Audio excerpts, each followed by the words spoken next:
गज और ग्राह का समाचार का उपाख्यान तो आपने सुना होगा। गज के मुंह में गज ग्राह के मुंह में फंसा हुआ जब बेबस हो गया, बेचार हो गया, बेकार हो गया, कोई रास्ता उसको दिखाई नहीं पड़ रहा था, तो उसने भगवान को पुकारा, क्योंकि भगवान के सिवाय कोई और सहायता करने वाला था नहीं उसके पास। तो भगवान को किस तरीके से पुकारा? भगवान को पुकारने के लिए अनेकों उपाय हैं। कहीं कीर्तन किए जाते हैं, कहीं यज्ञ किए जाते हैं, कहीं अनुष्ठान किए जाते हैं, कहीं जप किए जाते हैं, कहीं होम किए जाते हैं, लेकिन बेचारा गज तो ये भी सब नहीं कर सकता था। उसने एक फूल वही पानी में से कहीं से उठा लिया और उठा करके अपनी सूंड को ऊंचा उठा करके भगवान को जोर जोर से पुकारा। भगवान ने उसकी भावना को समझा, हृदय को समझा, उसकी मुसीबत को समझा, उसकी कष्ट को समझा, अंतरात्मा को समझा, और भगवान दौड़ करके आए और अपने चक्रसुदर्शन से गज को मार डाला और उसको ग्राह को मार डाला और गज को छुड़ा दिया। ये कथा आपको मालूम है ना? ठीक यही कथा मनुष्य जाति के सामने इस समय भी उपस्थित हुई है। मनुष्य जाति को एक आप गज की तरीके से मान सकते हैं, जो फिलहाल अनेकों मुसीबतों में फंसा हुआ है। बहुत सी मुसीबतें तो पहले भी हमने आपको बताई थी कि वातावरण बिगड़ रहा है, वायुमंडल बिगड़ रहा है, जनता की संख्या अंधाधुंध पैदा होती हुई चली जा रही है, विकर्ण बदल रहा है, युद्ध की सामग्रियाँ बन रही हैं, जिससे क्या हवा की परतें खराब होती चली जा रही है, वगैरह बातें तो पहले भी आपको बताई थी।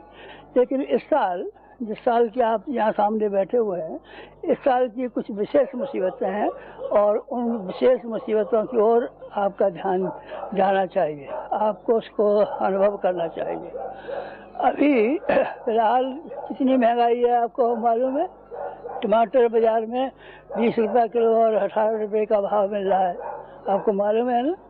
महंगाई का क्या हाल है? महंगाई चल रही है, महंगाई के मारे सामान्य आदमी का 100 में से 99 आदमियों का कचूमर निकल रहा है।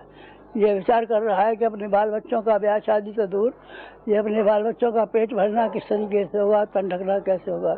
ये एक मुसीबत इस समय की है। एक मुसीबत इस समय की कि प्रकृति हमसे नाराज हो गई है और प्रकृति ने नाराज होकर के वर्षा के ऊपर प्रभाव डाला है। वर्षा की वजह से क्या मुसीबतें आ रही हैं आपको मालूम है? खेती सूख रही है, कुओं का पानी नीचे चला जा रहा है, डैम और जहाँ नदियों के पुल बने हुए थे उनका पानी बेहिसाब घटता हुआ चला जा रहा है। बिजली पैदा होने की मुसीबत आ रही है। बिजली के न होने से शहरों में पंखे की समस्या, बत्ती की समस्या, हीटर की समस्या, ये 50 समस्याएं शहरों में होती हैं। और गाँवों में बिजली के बिना कुएं जो चल रहे थे, ट्यूबवेल चल रहे थे, कोई और तरीका तो है नहीं। नहरों में पानी मिल नहीं रहा है, तालाबों में पानी रहा नहीं है, कहीं और पानी का कोई इंतजाम नहीं है। केवल कुएं का एक स्रोत बाकी रह गया है, कुएं का भी नीचे गहरा पानी चला गया है। उसको सिवाय बिजली के बिना बैलों से हम नहीं निकाल सकते, हाथ से हम नहीं खींच सकते। और बिजली का भी यह हाल है कि पानी जब नहरों में नहीं होगा, पानी से बिजली बनती है ज़्यादातर। हमारे प्रांतों में तो ज़्यादातर बिजली पानी से बनती है। पानी का अभाव हुआ तो पीने का पानी, नहाने का पानी, खेती का पानी और ट्यूबवेलों से जो कुछ मिल सकता था वो पानी की एक बड़ी भारी मुसीबत है। महंगाई एक, पानी की मुसीबत दो मुसीबतों के सिवाय एक और तीसरे नंबर की मुसीबत है जो कि आप लोगों के सामने है। वो कौन सी है?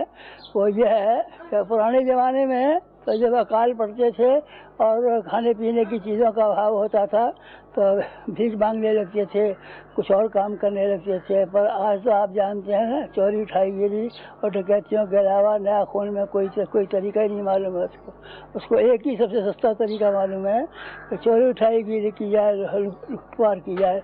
अवांछनीय तत्वों की वृद्धि की होने की इस साल विशेष संभावना है। इस साल चोरी उठाईगिरी के काम जो है ये बढ़ेंगे, ये आक्रमण बढ़ेंगे और तरह की मुसीबतें बढ़ेंगी। ये तीसरी तरह की मुसीबतें।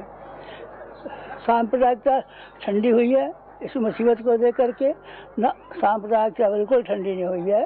पंजाब से लोगों ने एक कदम उठाए तो दिल्ली में आ गए हैं और मेरठ का ठंडा नहीं होने पाता है तो कहीं और तैयारियां हो रही हैं।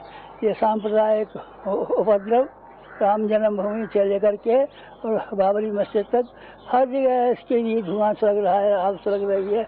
ये भी कोई विकराल रूप धारण कर ले तो आपको अचंभे की बात नहीं माननी चाहिए। आतंकवाद को आप देख रहे हैं ना, कहीं बम फट रहे हैं, कहीं क्या हो रहा है, कहीं क्या हो रहा है। ये सारी मुसीबतें, पांचों मुसीबतें इस तरह की हैं कि जो आजकल हम सब लोगों के ऊपर ठीक उसी तरीके से छाई हुई हैं जैसे गज के ऊपर मुसीबत आई थी। अब हम लोग क्या करें? जो उपाय होगा वो किया भी जाएगा, गवर्नमेंट भी करेगी, जनता भी करेगी, सम्मान से भी किया जाएगा। जो कुछ भी उपाय संभव है हम सब लोग करेंगे ही। उसके बारे में तो मुझे कुछ कहना नहीं है, करना ही चाहिए। गवर्नमेंट भी इसके बारे में मार्गदर्शन करती है, समाज के नेता भी बताते हैं किस मुसीबत के वक्त में पानी कम खर्च करना चाहिए, बिजली कम खर्च करनी चाहिए, श्रमदान से तालाब बनाने चाहिए, श्रमदान से कुएं खोदने चाहिए, वगैरह वगैरह बताते ही हैं। लेकिन इससे भी बड़ा एक आध्यात्मिक उपाय है जो गज ने अपनाया था, भगवान को पुकारा था। देवता और दैत्यों में कभी भी लड़ाई हुई है, देवता मुसीबत में आए हैं तो वो भाग करके भगवान के पास गए हैं और ये कहा है हमारी मुसीबत को आप दूर कर दीजिए। तो भगवान ने कोई न कोई उपाय निकाला है, चाहे दुर्गा का निर्माण किया हो, बलि से सीता का निर्माण किया हो, बलि से उसकी अस्थि की दहेज की अस्थियों से इंद्रवज्र बनाया हो, जो भी उपाय किया गया हो, लेकिन उन्होंने उपाय किया है, चाहे स्वर्ग से गंगा को जमीन पर लाया गया हो। ऐसे बड़े उपाय भगवान के द्वारा संभव है, इंसान के द्वारा संभव नहीं है। तो भगवान को पुकारने के लिए हमने इस समय में एक बड़ा उपयोगी और बड़ा सर्वसाधारण के लिए आवश्यक उपाय निकाला है। आवश्यक उपाय आपके सामने है, आपको बताया भी जा चुका है कि अब यज्ञ वो नहीं होने चाहिए जिनमें कि सैकड़ों हजारों रुपया खर्च हो जाते थे। जनता देने लायक भी नहीं है, और जनता देने लायक भी हो तो जनता में से हर एक का ये ख्याल है कि पानी बरसना चाहिए, यज्ञ से पानी बरसना चाहिए, और यज्ञ से पानी बरसने की संभावना के बारे में हम आपको कोई विश्वास नहीं दिला सकते। इस साल का पूरा समय किस तरीके से कटेगा हम आपको उसकी ठीक जानकारी दे करके आपको डराना नहीं चाहते, हैरान नहीं करना चाहते, पर ये जरूर कहेंगे कि वर्षा का संतुलन बिगड़ा हुआ है। तो फिर यज्ञ आप बड़े यज्ञ करेंगे, वर्षा के संतुलन होने पर तो जनता क्या कहेगी आपको? आपका उपहास होगा और यज्ञ का अपमान होगा, हमारा अपमान होगा जिनने इसकी मनाई है। इसलिए यज्ञों को तो हर जगह जैसे 5 साल हुए थे उनको स्थगित रखा है, उसके स्थान पर नए यज्ञों की शैली प्रचलित की है जो गरीब से गरीब लोगों को भी के यहाँ भी की जा सकती है, और जो लोग संपन्न नहीं हैं वो लोग भी आसानी से करा सकते हैं। वो कौन सा है? ये दीप यज्ञ है। यज्ञ के कर्मकांड तो वही है सब जो कि सामान्य यज्ञ में हुआ करते हैं। 2-1 बार से कम कर दी गई हैं, जैसे सुष्कित होम कम कर दिया गया है, पूर्णाहुति कम कर दी गई है, वसुधारा कम कर दी गई है, वगैरह 3-4 चीज़ें उसमें कम कर दी गई हैं। बाकी यज्ञ के मंत्र, यज्ञ के आवाहन और यज्ञ का सारा स्वरूप वही है, केवल वस्तुएँ कम कर जाती हैं। वस्तुएँ कम कर जाने में कोई बुराई है नहीं, कोई बुराई नहीं है। वहाँ याज्ञवल्क्य और जनक का संवाद ऐसा ही है। जनक ने पूछा कोई खराब वस्तु हो तो हम अगर घी न पाएँ तो कैसे हवन करें? तो याज्ञवल्क्य जी ने कहा यज्ञ तो करना आवश्यक है, वो तो करना चाहिए, उससे तो हमारी भारतीय संस्कृति के माता पिता हैं, इनका पूजन तो इनको तो भोजन कराना ही चाहिए। वायुमंडल और वायु संशोधन के कार्य के लिए तो करना ही चाहिए, वातावरण संशोधन का काम तो हाथ में लेना ही चाहिए, पर वस्तुएँ कम कर सकते हैं। तो जनक ने पूछा क्या वस्तुएँ कम कर सकते हैं? तो उन्होंने कहा घी अगर आपके पास रहो तो हवन सामग्री जो वनस्पतियों से बनती है उससे ही आप हवन कर लें, बिना घी के हवन कर लें। तो उन्होंने कहा कि जब वर्षा नहीं होगी तो वनस्पतियाँ भी पैदा नहीं होंगी, तो फिर कैसे हवन करेंगे? तो फिर याज्ञवल्क्य जी ने कहा है कि आप लकड़ियों की संविधाओं से हवन कर सकते हैं, यानी कहने का अर्थ है कम से कम वस्तुओं से हवन कर सकते हैं। तो ये दीपक यज्ञ जो है ये मुसीबत के समय पर, आपत्तिकालीन परिस्थितियों के समय में हमने ये कहा है लोगों से, और लोगों ने स्वीकार भी किया है। इसको भी आप करते हैं तो इसमें जो श्लोक बोले जाएंगे, मंत्र बोले जाएंगे, भावना जो आपकी मिलेगी उसके कारण से पुण्य उतना ही हो जाएगा जितना कि आप यज्ञ कुंडों को खोज करके हजारों रुपया इकट्ठा करके जो खर्च किया करते थे, लगभग उतना ही पुण्य मिल जाएगा। ये यज्ञ का तरीका एक, यज्ञ का तरीका दो, सवेरे प्रातः काल सूर्योदय के समय पर यज्ञ प्रारंभ हो जाना चाहिए। जब तक धूप फैलती है, ठंडक पड़ती है, अपना घर का काम का वक्त होता है, दुकान खुलने का वक्त होता है, उस समय से सवेरे का कार्यक्रम तो वैसे समाप्त हो जाएगा। सायंकाल का एक और कार्यक्रम है, वो भी आपको भुला नहीं देना चाहिए। सायंकाल का कार्यक्रम क्या है? सायंकाल का कार्यक्रम ये है कि सायंकाल को कीर्तन किया जाए।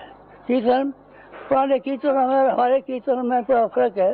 पुराने कीर्तन में तो केवल रामधुन हुआ करती थी, रामधुन, हरे रामा हरे कृष्णा, बस केवल रामधुन होती थी।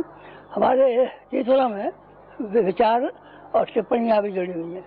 भगवान का नाम भी है, भगवान के नाम के साथ में विचार भी जुड़े हुए हैं और टिप्पणियाँ भी जुड़ी हुई हैं। यानी यज्ञ के बाद में देव दक्षिणा दिया है तो उसमें कोई न कोई एक अपनी बुराई छोड़ी जाए और कोई न कोई एक अच्छाई बढ़ाई जाए। यह काम करना भी आवश्यक है। ये दक्षिणा है। दक्षिणा के लिए पंडित जी को 1000 रुपया देंगे और उनको 5 कपड़े देंगे और फलाने देंगे, नहीं, किसी पंडित को जरूरत नहीं है। ये सामूहिक यज्ञ है। देवता मिलकर के गए थे तो कोई रैली लेकर के थोड़े गए थे कि बसें भेजी जाएंगी और ठेले भेजे जाएंगे और उसमें देवताओं को इकट्ठा करके लाएंगे, उनको खाना दिया जाएगा, इसलिए थोड़े गए थे। देवता अपना सम्मान दे करके गए थे।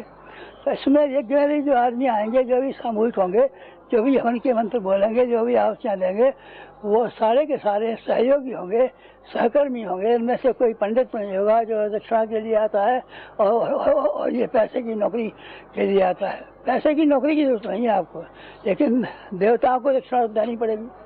जिनको आपने बुलाया है, जिनसे आपने उम्मीद रखी है कि इंद्र देवता वर्षा करें, तो आखिर उनके चरणों पर फूल तो रखना चाहिए। पाद्यमर घमर आत्मन, कुछ तो पूजन करना ही चाहिए आपको। तो वो पूजन करने की विधि में यही विधियाँ शामिल है कि आपको देव दक्षिणा के रूप में कोई न कोई अपनी एक बुराई त्यागनी पड़ेगी और कोई न कोई एक बुराई अच्छाई त्याग प्रारंभ करनी पड़ेगी। अब ये 100 कुंड के तो केवल 2 ही यज्ञ होंगे।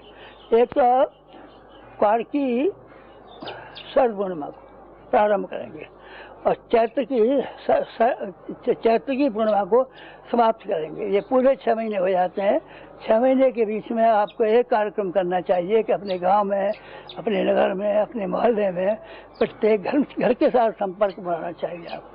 तो प्रत्येक घर में एक यज्ञ कराने का कार्यक्रम जो है इन 6 महीनों में जारी रखना चाहिए। आवश्यकता हुई तो फिर कहेंगे आपको कि 6 महीने से भी ज़्यादा भी जारी रखिए, पर फिलहाल आपको 6 महीने का संकल्प तो दिला ही रहे हैं कि 6 महीनों में अपने नगर में, अपने गांव में, अपने मोहल्ले में कोई घर ऐसा मत रहने दीजिए जहाँ ये एक कुंड यज्ञ नहीं हुआ हो।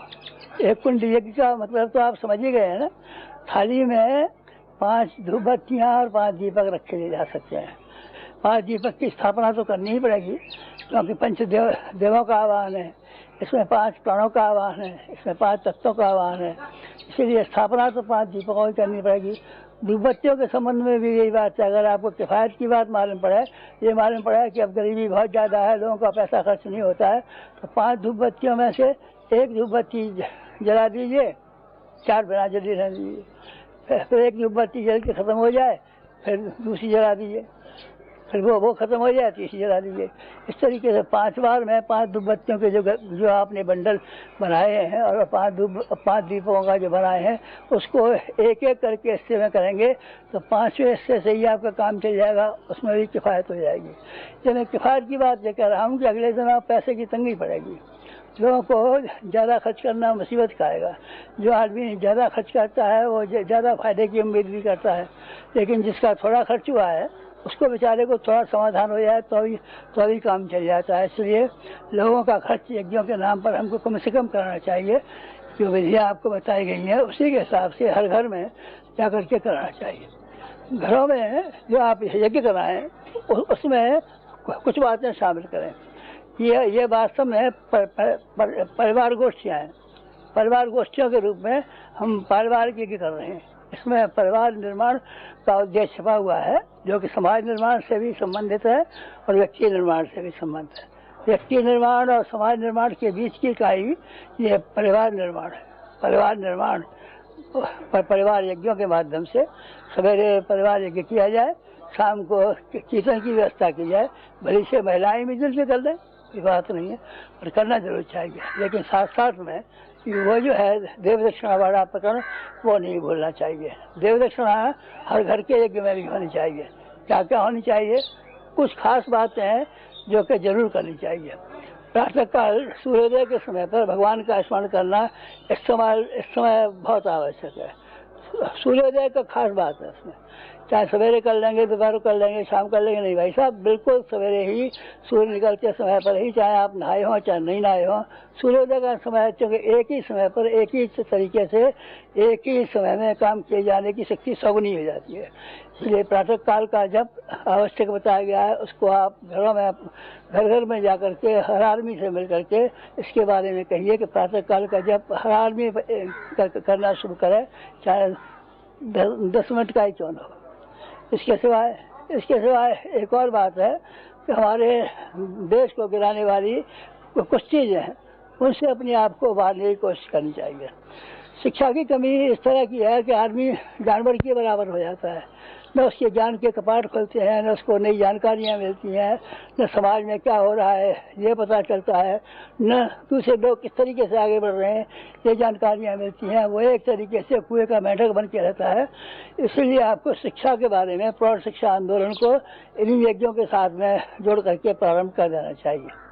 आप लोगों में से जो कोई पढ़ा लिखा आदमी हो उसको ये प्रतिज्ञा करनी चाहिए कि हम 5 बिना पढ़ाओ को तो जरूर पढ़ाई देंगे, चाहे आपके उसको घर जाइए, चाहे उसको अपने घर बुलाइए, चाहे 1 महीने पढ़ाइए, चाहे 6 महीने पढ़ाइए, 2 वर्ष में पढ़ाइए, लेकिन 5 व्यक्तियों का नियम देके जाइए कि हम 5 व्यक्तियों को पढ़ाएंगे। यही बात कुटुंब में, परिवार में होने वाले यज्ञों की बात है। वो पढ़ा नहीं सकते तो पढ़ तो सकते हैं। घरों में बुढ़े, बुढ़िया, जवान, स्त्रियाँ ढेरों ऐसी होती हैं बिना पढ़ी होती हैं, तो उनको पढ़ाने का एक आंदोलन अभी इसी एक योजना के साथ में हमको शामिल करना है। दूसरा एक और आंदोलन है, कौन सा, जो उससे भी ज़्यादा महत्वपूर्ण है। वो क्या है कि जो कुछ भी हम कमाते हैं वो सब पैदे के छेद में होकर के निकल जाता है। फूटा हुआ घड़ा हो, उसमें आप पानी चाहे जितना डालते जाइए, और पैदे के छेद में होकर के निकल जाएगा। घड़ा खादी का खादी बना रहेगा। एक पैदे का छेद है हमारे समाज में। वो क्या है? ब्याह शादियों में होने वाला खर्चीली शादियाँ हमें दरिद्र और बेईमान बनाती हैं। ये तो हमने आपको 25 बार कहा है और कहते रहेंगे हमेशा। हमारा देश जो तबाह हुआ है, ये जो गरीब हुआ है, जो तो बर्बाद हुआ है, इसमें ब्याह शादियों वाली बात ऐसी है कि इसको अगर खर्चीला बनाए रखा गया तो आप समझिए कि हमारी आमदनी बढ़ा देने का चाहे जितना आप प्रयत्न करें तो अभी हम गरीब के गरीब रहेंगे। इसके लिए क्या करना चाहिए? आप सब लोगों में से ये प्रतिज्ञाएं करनी चाहिए, अभिभावकों को ये प्रतिज्ञाएं करनी चाहिए कि हम अपने बच्चे और बच्चियों के ब्याह शादियों में धूमधाम नहीं करेंगे। 1, दिखावा नहीं करेंगे। 2, दहेज नहीं देंगे। 3, और जेवर नहीं चढ़ाएंगे। यह जेवर और दहेज का कितना बड़ा संबंध है आपको मालूम नहीं है। लड़के वाला मांगता है दहेज, क्यों मांगता है? क्या उससे जेवर मांगा जाएगा? लड़की वाला मांगता है जेवर, लड़के वाला मांगता है दहेज। ये दोनों ही बातें मरेंगी तो एक साथ मरेंगी, और जिंदा रहेंगी तो दोनों ही बातें जिंदा रहेंगी। आप अकेले दहेज को बंद करना चाहें और ये चाहें कि जेवर हमारी लड़की पर जरूर चढ़ाया जाए, तो बेचारा वो बेटे वाला कहाँ से लाएगा जेवर के लिए? यहाँ सोने का कितना महंगा भाव है, 4000 रुपये का 10 ग्राम बिक रहा है। इसमें अगर मान लो कोई आदमी 50 ग्राम का भी जेवर बनवाना चाहे तो उसको 20,000 रुपये चाहिए। ये कहाँ से आएगा? अगर वो दहेज के लिए दहेज मांगता है तो क्या भेजा करता है? दहेज को बंद करने की बात करनी चाहिए तो जेवर को बंद करने वाली बात भी करनी चाहिए। ये आपको ब्याह शादियाँ इस तरीके से कराइए कि जिसमें न दहेज लिया जाए न जेवर लिया जाए, न जिसमें बारात की चढ़ाई जाए, न धूमधाम की जाए, न बैंड बाजे बजाए जाए, और न बेकार के काम किए जाए।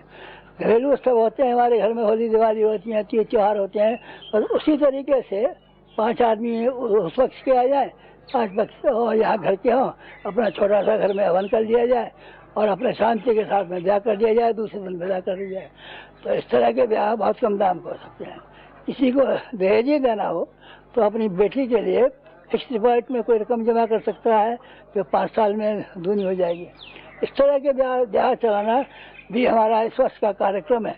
ये हिंदू समाज के कोड है, ये हिंदू समाज के कलंक है। तो इसको दूर करने के लिए आप लोगों को इन्हीं दोनों कार्यक्रम का प्रयास करना पड़ेगा और इन्हीं यज्ञों के साथ में इन 2 कार्यक्रमों को भी मिलाना पड़ेगा। ब्याह शादियों का एक और भी तरीका है कि हमारे ज़्यादातर ये होता है कि मोहल्ले वाले, पड़ोसी, यार दोस्त, मित्र और संबंधी ये कहते हैं नहीं साहब ना कट जाएगी, बात बिगड़ जाएगी, ऐसा तो नहीं होना चाहिए और ऐसी धूमधाम तो होनी चाहिए, और देखिए मोहल्ले में फलाने का इतना बड़ा ब्याह हुआ था, आपको क्यों नहीं करना चाहिए। जहाँ इस तरह की मुसीबतें हों और जहाँ इस तरह के गिद्ध कौए चारों ओर घिरे हुए हों आपके, और आपको ये मालूम पड़ता हो कि इस मुसीबत से निकलने का कोई रास्ता नहीं है, तो हम आपको निमंत्रित करते हैं कि आप कन्या को ले आइए, लड़के को ले आइए, 5-5 आदमी दोनों पक्षों के आ जाइए और यहाँ शांत कुंज में आप बड़े मजे में ब्याह कर ले जाइए बिना खर्च किए। इसीलिए इस तरह के विवाहों का मेरी समझ से ये ज़्यादा अच्छा है कि आप इस रिवाज को फैलाने के लिए अगर स्थानीय स्तर पर सफल नहीं हो पाते हैं तो आप इसमें तो बड़े आसानी से सफल हो जाएंगे कि हमारे जो विवाह होंगे वो हमारे गुरुद्वारे में होंगे और वो शांत कुंज में होंगे। शांत कुंज में ब्याहों का ये प्रचलन है, तो ये तीर्थ स्थान भी है, देवताओं का यहाँ निवास भी है, नित्य यज्ञ भी होता है। ऐसे शुभ स्थान पर किया गया, जैसे शुभ मुहूर्त की बात सोची जाती है, आप शुभ स्थान की बात सोचिए, मुहूर्त की बात मत सोचिए। आप कभी भी ले आइए, यहाँ हमेशा ब्याह हो जाता है। यहाँ चूँकि शुभ वातावरण है, शुभ भूमि है, शुभ पुनीत है, पुनीत स्थान है, इसीलिए यहाँ मुहूर्त की जरूरत नहीं है। आप इस बात को बढ़ा दीजिए।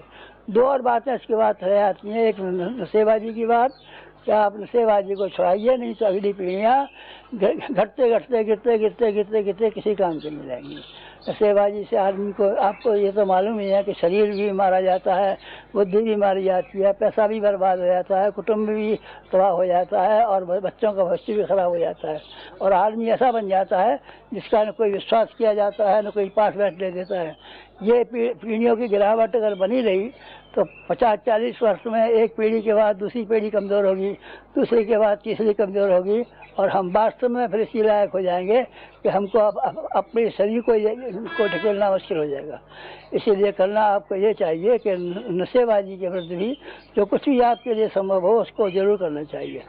नशेबाजी के सिवाय एक और बात है कि आप साग भाजी का तो हम कह नहीं सकते कि जब वर्षा का अभाव होगा तो साग भाजी आप कहाँ तक पूरा कर पाएंगे। साग भाजी मनुष्य के जीवन के लिए उतनी आवश्यक है, अनाज से कम आवश्यक नहीं है। आप साग भाजी उगाने के लिए अपने घरों में इंतजाम कीजिए। पीने का पानी पीते हैं, कुल्ला करते हैं, नहाते हैं, नहाने का पानी इकट्ठा कर लीजिए और अपने घरों में जो गमलों में, टोकरों में, पिटारों में, किसी में जो आपने रखी हुई है उसी में आप उस पानी को डाल दीजिए। जो आपके स्नान से बचा हुआ है, जो आपके पानी पीने से बचा हुआ है, जो आपके हाथ धोने से बचा हुआ है, उस पानी को भी साग भाजी में डाल दें तो साग भाजी पैदा हो सकती है। साग भाजी का घर का पूरा खर्चा आप नहीं भी चला सकते मान लीजिए, तो उससे कम से कम चटनी का काम तो चल सकता है। रूखी रोटी खाने की बजाय आप चटनी से तो काम चला सकते हैं। चटनी भी एक ऐसी चीज़ है कि जिससे हमारे लिए कुपोषण में मदद मिलती है। आपका ये धनिया है, पुदीना है, पालक है, और ये अदरक है, मिर्च है, टमाटर है, ये चीज़ें तो आसानी से लगा सकते हैं। कोई और साग नहीं बो सकते तो आप चटनी के साग का सामान तो आसानी से इकट्ठा कर सकते हैं। बस ये साग भाजी को लगाना एक, नशेबाजी का विरोध करना 2, ब्याह शादियों में खर्च न होने देना, शादी के साथ ब्याह करना 3, और शिक्षा के बारे में इतना ज़्यादा प्रचार करना। छोटे बच्चों को तो ये भी है कि गवर्नमेंट स्कूलों में पढ़ा देती है, लेकिन बड़ों की संख्या तो 2/3 है। 2/3 हमारे देश में बिना पढ़े लोग हैं। उनको शिक्षण करने की बात हम लोगों को तैयारी करनी चाहिए, और इन सब बातों को ध्यान में रख करके इन यज्ञों की पूर्णता इन बातों में जोड़नी चाहिए कि आपके साथ में भावनाएं जुड़ी हुई हों, सेवाएं भी जुड़ी हुई हों, देश को उठाने का मनोवृत्ति भी जुड़ी हुई हो, यज्ञ भी जुड़ा हुआ हो, कीर्तन भी जुड़ा हुआ हो, और भगवान का नामस्मरण भी जुड़ा हुआ हो, और अपनी बुराइयों को छोड़ने और अच्छाइयों को बढ़ाने का प्रयत्न भी चलना चाहिए। ये सब मिला करके चलेंगे तो आप ये मान लीजिए यज्ञ में जो भी बड़े से बड़ा कार्यक्रम होता था इन कार्यक्रमों के आधार पर ही पूरा हो जाएगा, और वही फल मिलेगा आपको जो कि बड़े यज्ञों से मिलना चाहिए। मुझे आशा है कि आप इन बातों को ध्यान से सुनेंगे और उसको कार्यान्वित करने में कुछ उठा नहीं रखेंगे। इतना ही निवेदन है आप सब लोगों से। ओम शांति।